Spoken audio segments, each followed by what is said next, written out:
5:20. I'm going to pack up as quickly as I can. Sunrise is at 7:15.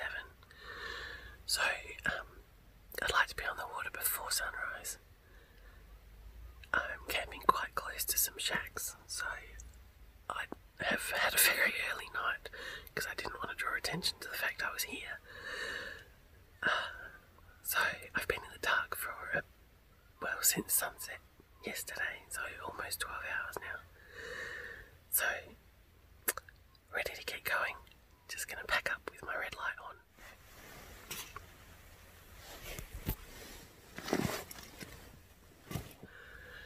It's pretty quick to pack up when you don't actually want to have breakfast. I'll have breakfast when the sun comes up. I'll find somewhere. Or I'll have it in the boat. So it looks like I'll be on the water well before sunrise.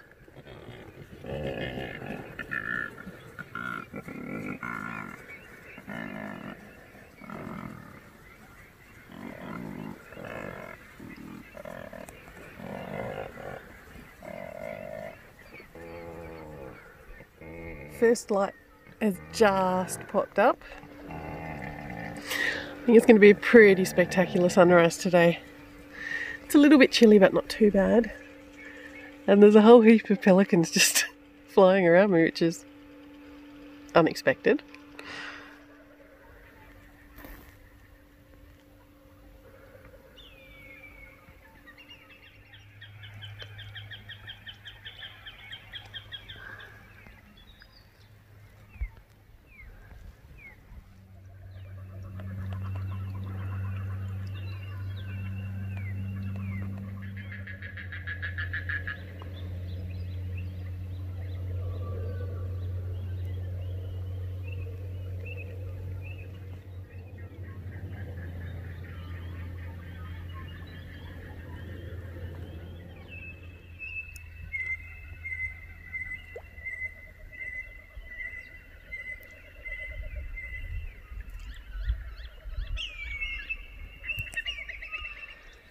That sunrise is just magnificent. It was worth getting up early this morning.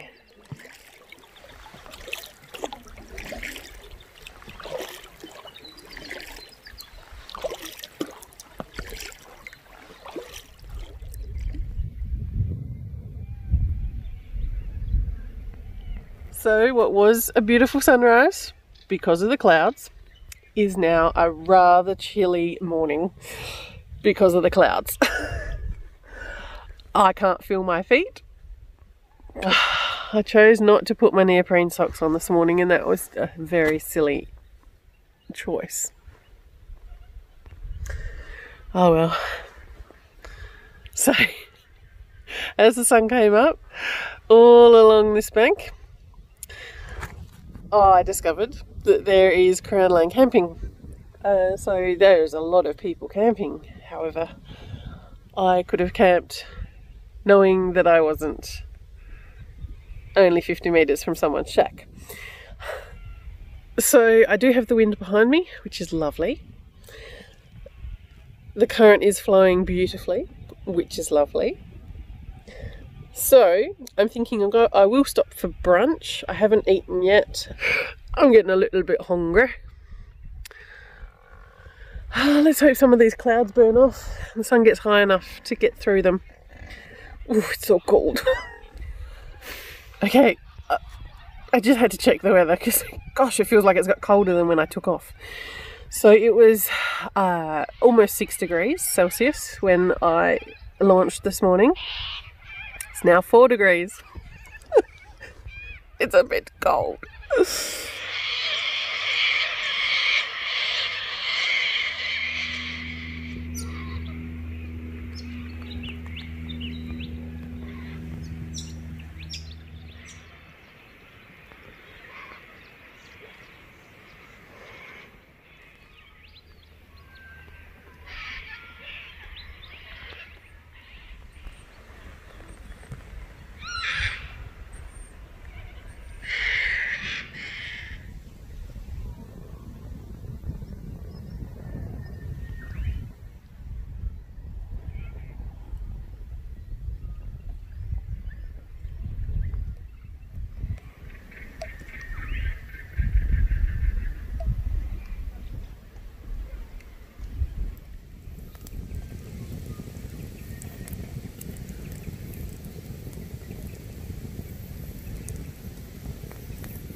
So I've got my peanut butter and strawberry jam sandwiches and I'm toasting them.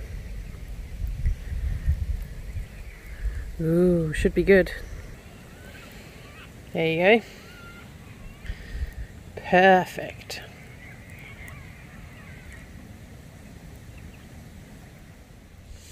Yum-o. Breakfast.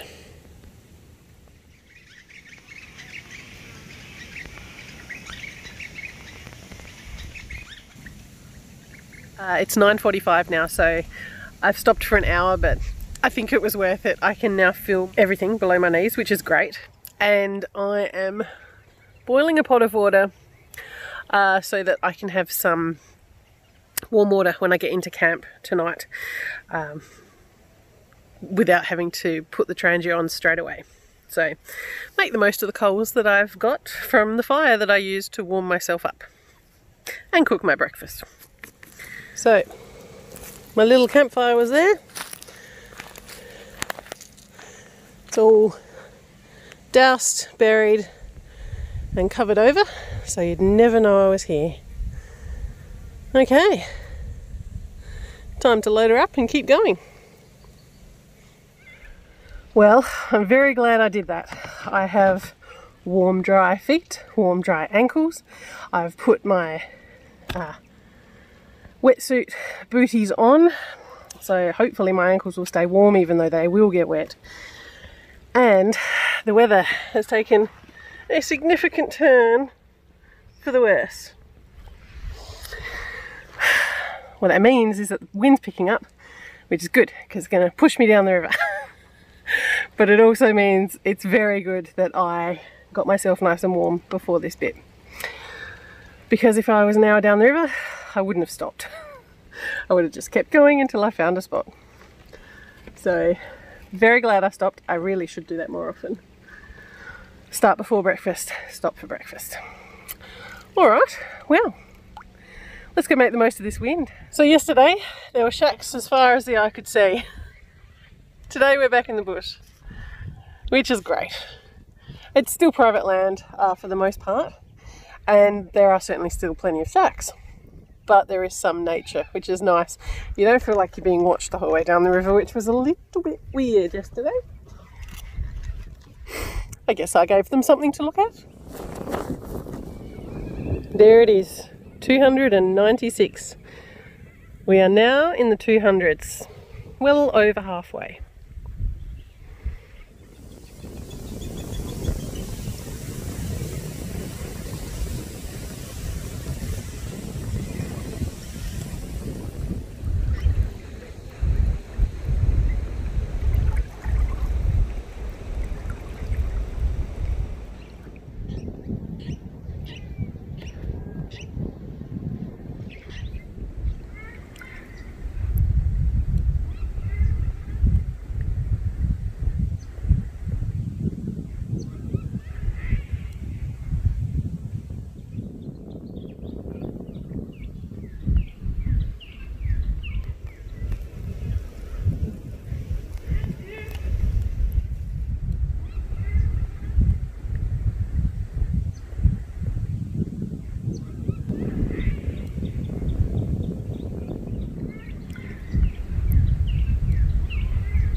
Okay, well, plans change.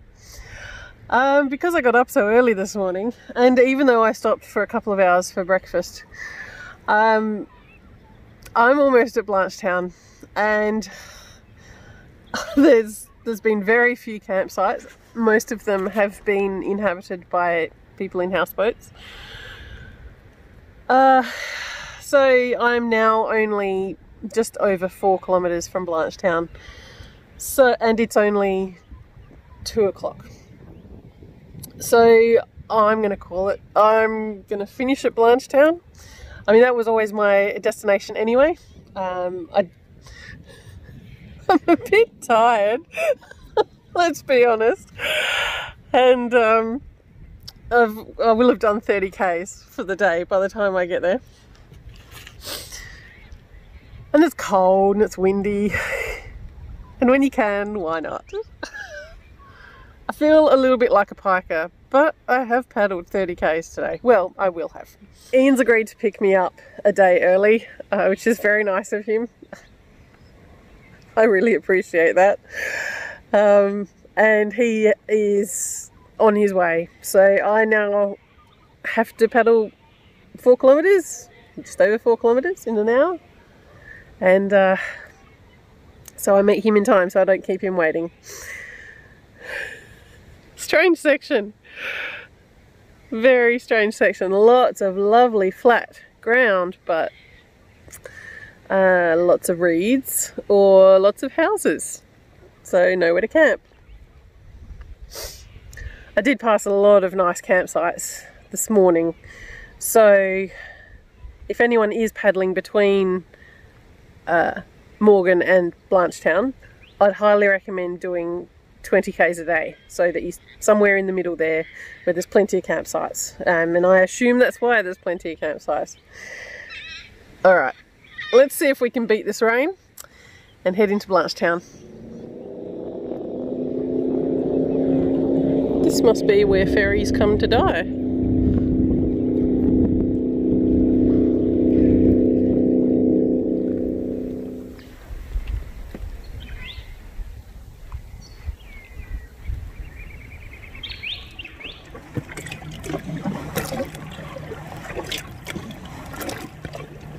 So ahead of me are the Blanchetown bridges.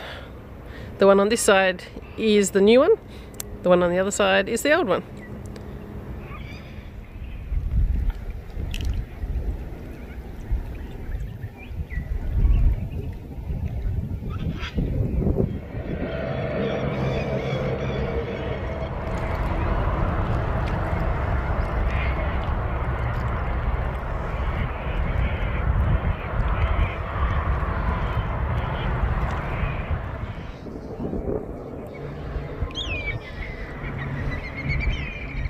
Okay, I've made it to the Blanchetown boat ramp.